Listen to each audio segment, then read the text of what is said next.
Hai, Shalom. Ada seorang gadis yang berdoa kepada Tuhan minta jodoh. Dan dia minta dua syarat. Yang pertama, seorang dokter dan seorang yang baik hati. Kenapa dia minta seorang dokter? Karena profesi dokter adalah profesi yang terhormat bagi dia dan keluarganya. Dan dia merindukan menikah dengan seorang yang baik hati. Dia terus berdoa minta ini, yaitu jodoh yang baik hati, dokter yang baik hati. Terus berdoa, bergumul. Nah, singkat cerita, puji Tuhan, Tuhan mendengar doanya dan mengabulkannya.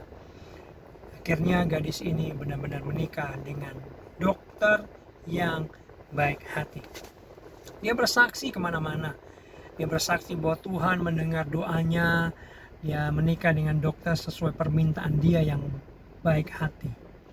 Tapi sayang, di tahun yang pertama, dia mulai ngeluh sama Tuhan. Dia berkata, Tuhan, kenapa ya dulu aku minta jodoh seorang dokter? Karena ternyata dokter itu punya emergency call. Ya, tiba-tiba bisa ditinggalkan karena keadaan darurat harus nolong pasien.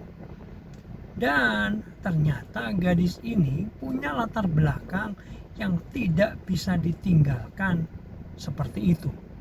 Mungkin gadis-gadis lain bisa, tapi karena satu dua hal di masa lalunya dia tidak bisa diperlakukan seperti itu, sehingga dia merasa tersiksa dalam pernikahannya. Yang selanjutnya di tahun yang kedua, dia mulai mengeluh dan menyesal lagi sama Tuhan. Tuhan, kenapa ya aku dulu berdoa minta seorang yang baik hati ya Tuhan. Saking baik hatinya suami saya itu, suster-suster di rumah sakit pada nempel semua. Dan saya ini Tuhan, orang yang cemburuan. Saya orang yang punya latar belakang jealousan. Saya nggak bisa ngelihat suami saya seperti itu. Dan ternyata gadis ini benar-benar tersiksa dalam pernikahannya.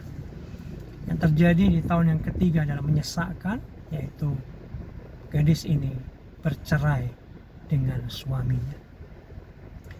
Teman-teman, saya mau bilang gini, ya mungkin beberapa kamu gak setuju dengan statement saya, tapi saya berani bilang jodoh itu bukan di tangan Tuhan, tapi di tangan kita. Kita berhak, kita bisa milih mau menikah dengan siapapun yang kita mau, karena kita ini punya free will dari Tuhan. Ya, dan free will ini saya mau bilang adalah bahaya. Ya, kenapa bahaya? Karena kadang-kadang kita tidak tahu apa yang kita minta. Kadang-kadang kita tidak tahu apa yang kita pilih buat kita sendiri. Ya, hanya Tuhan yang tahu. Oleh sebab itu, saya mau menantang kamu semua yang belum nikah. Berani nggak kamu bilang gini sama Tuhan? Tuhan, aku nggak mau milih siapa jodoh saya. Aku mau Tuhan yang pilihkan saja siapa jodoh saya. Karena kita tahu teman-teman, pilihan Tuhan adalah yang terbaik bagi kita. Jangan sampai kita ngikutin orang-orang yang bercerai, lalu dia bilang dengan seenaknya, dengan sembrono bahwa perceraian ini kehendak Tuhan. Woi, itu pilihanmu sendiri, itu kamu salah milih sendiri. Jangan bawa-bawa Tuhan sebelum kamu berdoa minta dipilihkan oleh Tuhan.